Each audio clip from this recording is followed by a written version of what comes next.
Olá!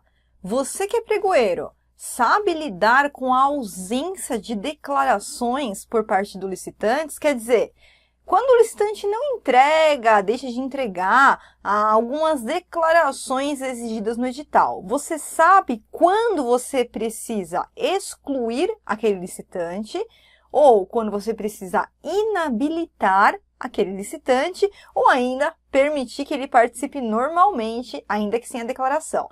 Pois assista a palestra de hoje até o final e você vai tirar todas as dúvidas a respeito das principais declarações que são exigidas em pregões e saber qual é a extensão no caso do esquecimento ou da não entrega por parte dos licitantes. Pois bem, então o tema de hoje é muito polêmico, é um dos temas que surge aí mais dúvida por parte não só dos pregoeiros, mas também dos fornecedores. Então, a palestra serve tanto para pregoeiros quanto para você que é de empresa privada e participa de licitações, para que você conheça os seus direitos e também dos concorrentes, para saber quando eles precisam ser excluídos ou inabilitados.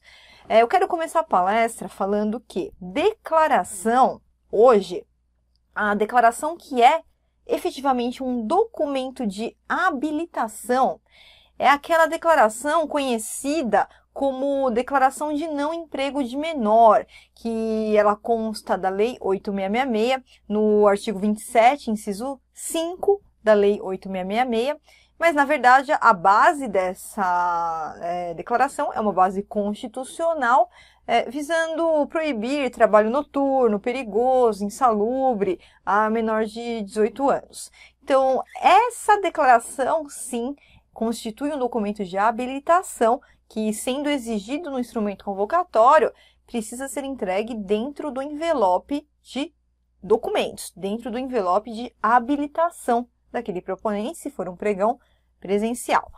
E a falta dessa declaração vai, obviamente, inabilitar aquele sujeito, né? No pregão eletrônico acaba sendo mais difícil isso acontecer, porque a maioria dos sistemas já vem habilitados com essa declaração a ser firmada logo no começo, quando o sujeito vai cadastrar a sua proposta, então ele já clica em sim, de forma automática ele já inclui essa declaração. Mas a declaração é documento de habilitação, então se for um pregão presencial, precisa constar dentro do envelope de documentos e a sua ausência irá causar a inabilitação daquele sujeito, porque faltou um documento de habilitação no seu envelope. Agora vamos para as outras declarações que não são documentos de habilitação. E aí, a ausência dessas outras declarações, nós não vamos falar que inabilitou o sujeito, mas poderá, em alguns casos, causar a exclusão daquele sujeito do certame. Ele não poderá participar da licitação. A primeira declaração que eu quero trazer para vocês é a declaração de habilitação. Uma das mais famosas no pregão, porque ela tem base legal. É o próprio artigo 4º, inciso 7 da Lei 10.520, que determina a obrigatoriedade de exigir essa declaração na modalidade de pregão, porque, na verdade, é uma declaração que o licitante dá informando que conhece os termos do edital e atende plenamente os requisitos de habilitação. Portanto, quando ele faz essa declaração, não é documento de habilitação, mas é um requisito obrigatório com fundamento no artigo que eu acabei de falar para vocês. O edital deverá disciplinar que essa declaração de habilitação deve ser entregue fora dos envelopes. Então, vamos tratar primeiro aqui, pessoal, para não confundir, do pregão presencial. Vamos lá, pregão presencial, aquele que acontece no órgão, onde os licitantes comparecem munidos dos seus envelopes de documentos e de propostas. Pois bem, então, essa declaração de habilitação, ela não vai ficar dentro do envelope. Ela é entregue fora dos envelopes, em apartado, né? O sujeito, ele entrega os documentos de credenciamento e logo em seguida ele entrega as suas declarações. A primeira delas é a declaração de habilitação. Agora, professora, e se ele simplesmente esqueceu essa declaração? Pois bem, foi feito o credenciamento dessa empresa? Se foi feito o credenciamento, ele tem uma pessoa física lá, pronta, apta a representá-lo. Por conta disso, ele poderá firmar na hora mesmo, até de próprio punho, sem problema nenhum, a declaração de habilitação. É muito comum, nesse caso, que o próprio órgão deixe lá algumas declarações já impressas, só faltando lá a assinatura, e o próprio credenciado, a própria pessoa física pode firmar ali mesmo, pois tem procuração para assinar pela empresa, então sem problema nenhum, faz a assinatura, entrega, sana o problema e vai participar normalmente. A grande questão, o grande problema é se aquela empresa não credenciou um representante. Então, largou lá os envelopes e foi embora, ou mandou os envelopes por motoboy, ou mandou os envelopes pelo correio, esqueceu a declaração de habilitação. Aí é um grande problema, porque a gente não pode permitir a participação da empresa sem esse documento que é obrigatório. Ou se deu algum problema no credenciamento, ele não tem ninguém lá que possa representar a empresa, assinar pela empresa, pela sociedade. Então aí não há como aceitar a participação daquela empresa no pregão presencial. A segunda declaração, pessoal, é aquela declaração de elaboração independente de proposta. Então, aqui, só os órgãos do Sistema de Serviços Gerais, do SISG, que é a Administração Pública Direta, Federal, Autárquica e Fundacional, que conhece essa instrução, porque é apenas a eles que se aplica a obrigatoriedade dessa Instrução Normativa número 2 de 2009. Ela traz, então, a obrigatoriedade para esses órgãos de que os licitantes também precisam entregar uma declaração, que é anexo obrigatório do edital. Então, você já tem um modelo, você que é fornecedor já vai receber o modelo no próprio edital, né? O modelo, a gente sempre sugere que conste do edital, onde ela traz no seu corpo os próprios termos da instrução número 2, que em uma síntese bem geral aqui, é uma declaração atestando que aquela proposta foi feita de forma totalmente independente, ninguém tem conhecimento, não foi carteirizada, né? Então, por isso que tem essa nomenclatura, declaração de elaboração independente de proposta. Se o licitante esqueceu essa declaração no momento do pregão presencial, segue a mesma linha de raciocínio que a declaração de habilitação. Então, se tiver um representante lá credenciado, pode firmar na hora, sem problema nenhum, mas se não tiver, também a empresa não tem como participar daquele pregão presencial. A terceira declaração, essa daqui é uma que tem muitas dúvidas, né, a respeito se exclui ou se não exclui o licitante, que é a declaração de comprovação de todos os requisitos da Lei Complementar número 123 para fazer jus aos benefícios, aqueles benefícios para micro, pequenas empresas e todos os demais beneficiados da Lei Complementar número 123. Essa declaração, pessoal, aqui a gente tem o primeiro grande diferencial. Por quê? Na verdade, é uma declaração que iria fazer que aquela empresa ofereça benefícios, né? Então, benefício à regularidade fiscal, tardia, trabalhista, a partir de janeiro de 2018 também, desempate, empate ficto.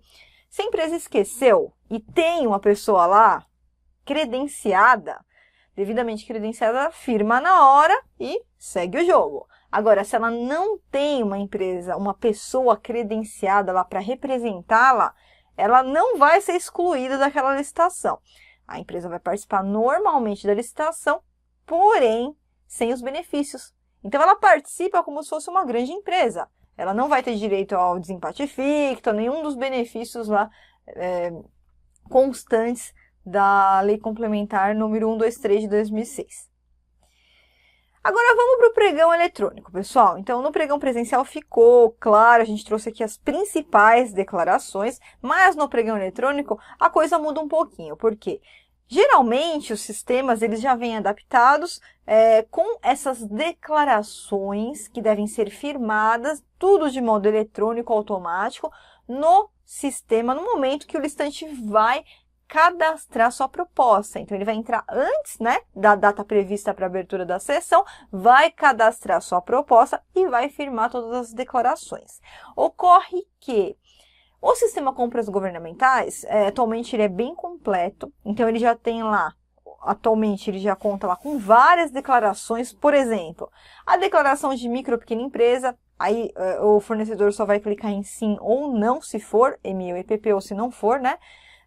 Declaração de habilitação, declaração de inexistência de fatos impeditivos, declaração de não emprego de menor, essa declaração de elaboração independente da proposta, a declaração de não trabalho forçado e degradante. Então, são algumas das declarações que já constam no momento que o fornecedor vai cadastrar a proposta, ele já firma as declarações e encaminha automaticamente.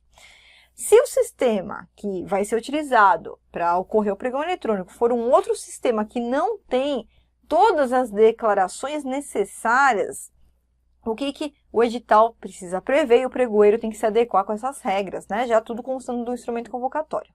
Como no pregão eletrônico é proibida a identificação prévia de quem vai participar, eu não sei quem que vai concorrer, quem vai participar daquele pregão eletrônico, a gente só fica sabendo no final, depois que terminou a etapa de lances. Então, as declarações que forem necessárias, mas não constarem no provedor logo de início, o que a gente tem que pedir? A gente tem que pedir lá no final. Ainda que seja na etapa de habilitação, tem que ser no fim. Não podemos pedir antes, porque senão a empresa teria que mandar um documento com assinatura, com o logo da empresa, e aí a gente saberia quem é a empresa e ela acabaria sendo desclassificada. Então, tem que tomar muito cuidado, a convocação desses anexos que identifiquem a empresa ser feita só lá no final, né, com as declarações que, porventura, não constem do sistema. E eu queria só ressaltar, apesar que vocês viram que eu acabei de falar que essa declaração de inexistência de fatos impeditivos consta no Comprasnet, na verdade é um equívoco praticamente generalizado. Porque essa declaração, pessoal, de inexistência de fato impeditivo, tem vários trabalhos aí no site da Viana e consultores, e-books, que a gente já trouxe esse tema aí para vocês, já debatemos esse tema para vocês, mas só para ressaltar, quem ainda não teve acesso a esse material, não baixou os e-books, né, da Viana, o Tribunal de Contas da União e também a doutrina de forma majoritária entendem pela ilegalidade dessa declaração de inexistência de fato impeditivo, porque a Lei 8.666, lá no artigo 32, parágrafo 2º, o que ela determina é que o proponente obrigue-se a declarar a superveniência de um fato impeditivo. Então, se amanhã ele participou hoje da licitação, aí daqui a um mês ele é declarado inidôneo por uma outra entidade, ele precisa, então, ele tem a obrigação de ir lá no órgão e avisar, olha, eu sofri uma sanção, fui declarado inidôneo, né? Então tem uma superveniência aí, mas não determina que ele declare a ausência desse fato. Por isso que a doutrina aí de forma majoritária, o Tribunal de Contas da União, eles não aceitam essa declaração, porque você está exigindo uma declaração para o sujeito que, na verdade, se ele não entregar pelo seu edital, ele seria excluído e sem fundamento legal para essa exclusão, né? Por isso que a gente sempre recomenda que, na verdade, o edital ele não traga a obrigatoriedade da entrega da certidão de inexistência, né? Seria uma certidão negativa, uma certidão de ausência. E sim, conste que se o licitante tiver algum fato que o impeça de participar da licitação aí no seu órgão, de ser contratado pelo seu órgão, então que ele declare esse fato para que vocês tomem conhecimento. Aí sim, seria uma declaração, digamos assim, positiva se efetivamente existisse um fato impeditivo da sua contratação aí no órgão, aí na entidade.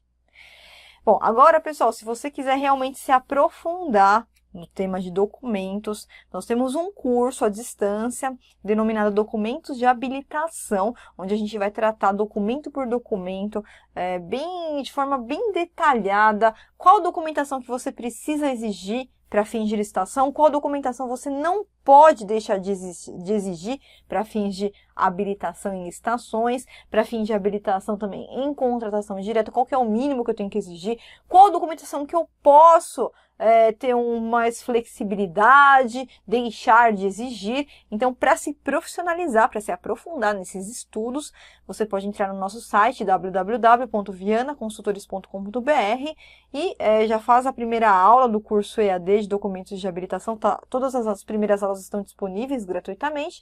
E se você gostar do curso, você dá continuidade por intermédio da sua inscrição no treinamento e você pode começar hoje mesmo esse curso que vai aprofundar muito o seu conhecimento a respeito da questão de documentos de habilitação, tanto para quem é servidor, quem trabalha com licitações, que não pode desconhecer essa matéria, quanto para você que é fornecedor e pretende participar de licitações. Não esqueça de deixar o seu like se você gostou do vídeo, deixa seu comentário aqui embaixo, faça sua inscrição no canal, faça o download de todos os nossos e-books no site da Viana, a gente tem um conteúdo educacional gratuito para você baixar de imediato e fico aguardando vocês nas próximas palestras. Um grande abraço!